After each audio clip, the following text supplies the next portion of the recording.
ఇక పిచ్చి కుక్కలను చంపొచ్చు, పిచ్చి కుక్కలను చంపొచ్చు. ఇక మరి ఈ స్టేట్మెంట్ విన్న తర్వాత పవన్ కళ్యాణ్ భార్య అయ్యో సరే విడాకులు కావచ్చు కానీ ఆమె మళ్ళీ తెర మీదకి వస్తుంది కావచ్చు. ఎవరు? రేణు దేశాయ్, నాగార్జున భార్య అమలను విమలను, ఆమె వస్తుంది.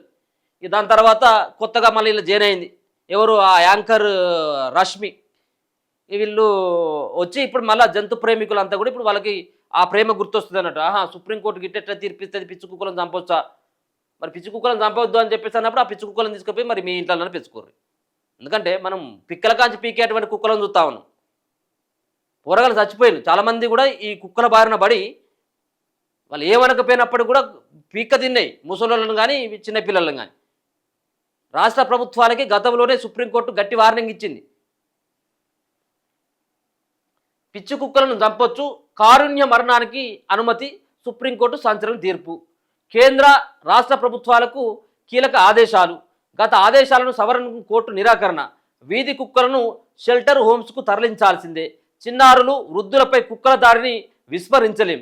రాష్ట్రాల ఉదాసీనతపై అసంతృప్తి, ఏడబ్ల్యూబీఐ రూల్స్ను రాష్ట్రాలు కఠినంగా అమలు చేయాలి, ప్రతి జిల్లాలో బర్త్ కంట్రోల్ సెంటర్ ఏర్పాటు చేయాలన్న బెంచ్, ఉత్తర్వులు ఉల్లంఘిస్తే తీవ్రంగా పరిగణిస్తామని వార్నింగ్. ఈ సుప్రీంకోర్టు ఇచ్చినటువంటి తీర్పు పైన కూడా ఈ జంతు ప్రేమికులంతా కూడా బగ్గుమన్నారు.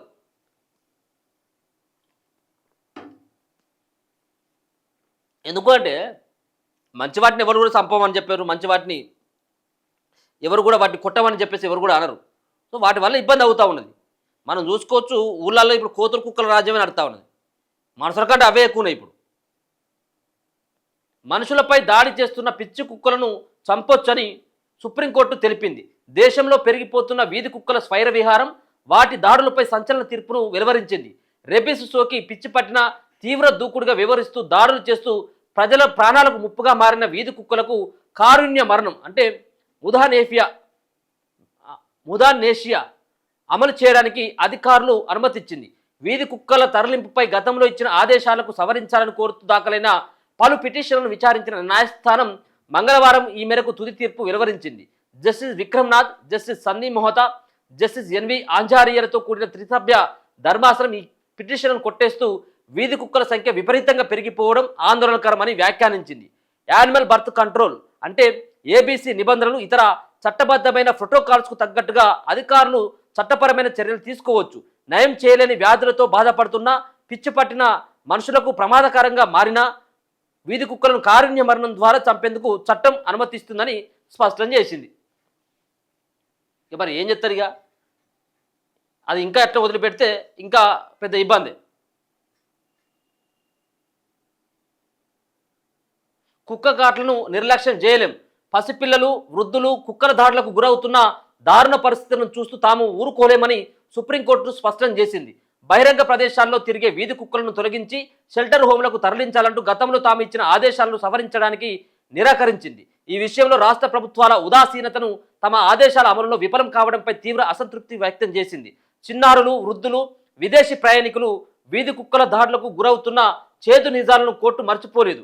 మన పిల్లలు, పెద్దలు కుక్కల దయ మీదో లేదా వాటితో పోరాడే శారీరక బలం ఉంటేనే బతకాలనే దారుణమైన సమాజాన్ని మన రాజ్యాంగం ఎప్పుడు కోరుకోలేదని వ్యాఖ్యానించింది.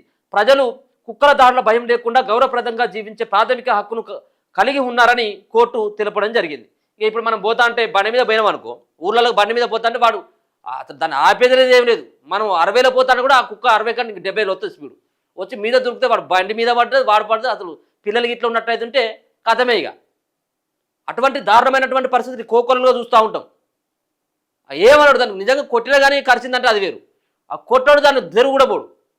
ఇక పిల్లలు ఇక ఇంటి ముంగట ఆడుకుంటా ఉంటే ఆ పిల్లలను కూడా కలిసినటువంటి సంఘటనలు కోకొలు ఉన్నాయి. సుప్రీంకోర్టు జారీ చేసినటువంటి ప్రధాన ఆదేశాలు ఏంటిదంటే animal welfare board of India రూల్స్ను రాష్ట్రాలు కఠినంగా అమలు చేయాలి. ఇక జంతు సంతానోత్పత్తి నియంత్రణ వ్యవస్థను బలోపేతం చేయడానికి ప్రతి జిల్లాలో కనీసం ఒక పూర్తి స్థాయి కార్యాచరణ కలిగిన కేంద్రాలను ఏర్పాటు చేయాలి. వీటికి అవసరమైన మౌలిక సదుపాయాలు, నిపుణులైన సిబ్బంది, శాస్త్ర చికిత్స సౌకర్యాలను కల్పించాలి.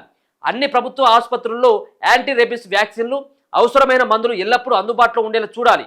ఈ బాధ్యతలు నిర్వహించే మున్సిపల్, స్థానిక అధికారులపై విధి నిర్వహణలో భాగంగా పోలీసు కేసులు నమోదు చేయకూడదనేది ఈ 4-5 రకాలైనటువంటి అంశాలని సుప్రీంకోర్టు జారీ చేయాలి. ఇప్పుడు ఇంకొక విషయం ఏంటిదంటే సుప్రీంకోర్టు గ్రహించాల్సినటువంటి అంశం ఏంటిదంటే కుక్కల కంటే ఇప్పుడు కోతులు డేంజర్ అయిపోయినాయి. ఈ కుక్కలు కనీసం ఇట్లా కిందకు వస్తా అంటే ఏమన్నా కనబడతాయి, ఇటు ఇటు వస్తుందా ఇటు వస్తుందని. ఇక కోత అయితే ఏ షర్టి మించి దునికి అందుకుంటుందని తెలియదు. పిల్లలు ఆ కోతి కరిచినటువంటి వాటికి కూడా చాలామంది గురైపోయారు. ఇక చేతులు అన్నం పెట్టుకున్నారు, లేకపోతే ఇంకేదో బనానో లేకపోతే ఫ్రూట్స్ ఏమైనా చేతిలో పట్టుకుని బయటికి వెళ్ళామా కథం అయిపోయా. అవి అటువంటి దారుణమైనటువంటి పరిస్థితులు. ఈ ఈ కోతులను కూడా కంట్రోల్ చేయాలి. ఈ కోతుల కోసం ఏదో చేసిన కోతులకి పిల్లలు పుట్టకుండా ఆపరేషన్ చేయాలని చెప్పేసి కొన్ని పైసలు విడుదల చేస్తే వాడు చూసి కుక్కలకు వీటికి చేయమని చెప్పేసి గతంలో ఆదేశాలు ఇచ్చింది కోర్టు. అంటే ఈ నియంత్రణ కోసం పిల్లలు కాకుండా ఉన్నటువంటి ఆపరేషన్స్ ఏవైతే ఉంటాయో అవి చేయండి, వాటి సంతానోత్పత్తిని తగ్గించాలంటే వాటికి ఆపరేషన్లు చేయాలని. వాళ్ళు ఏం చేసిందంటే ఈ ఆపరేషన్ల కోసం కేటాయించేటువంటి పైసలను కూడా జేబులు వేసుకోవాలి మింగిలి గతం. వాడు ఎవరైనా చూసేటోడు పోయేమన్నా, లేకపోతే ఏమన్నా ఏ హాస్పిటల్లో నమోదైనాయి అవి ఏమన్నా రికార్డులలో వాళ్ళు ఏమైనా సంతకం పెట్టేది కావు కదా కుక్కలు కానీ కోతులు కానీ. సో ఈ పైసలు కూడా మింగినటువంటివి కూడా కనబడతా ఉన్నాయి. సరే ఏదేమైనప్పుడు కూడా సుప్రీంకోర్టు ఇచ్చినటువంటి తీర్పుని చాలామంది సమర్థిస్తూ ఉన్నారు. కొంతమంది జంతు ప్రేమికులు కొంత వ్యతిరేకిస్తున్నప్పటికీ కూడా ఇది ఇది ఈ సుప్రీంకోర్టు అయితే రాష్ట్ర కేంద్ర ప్రభుత్వానికి ఒక గైడ్లైన్స్ అయితే ఇవ్వడం జరిగింది. మీరు చంపుకోవచ్చు, పెద్ద ఇబ్బంది ఏమి లేదని.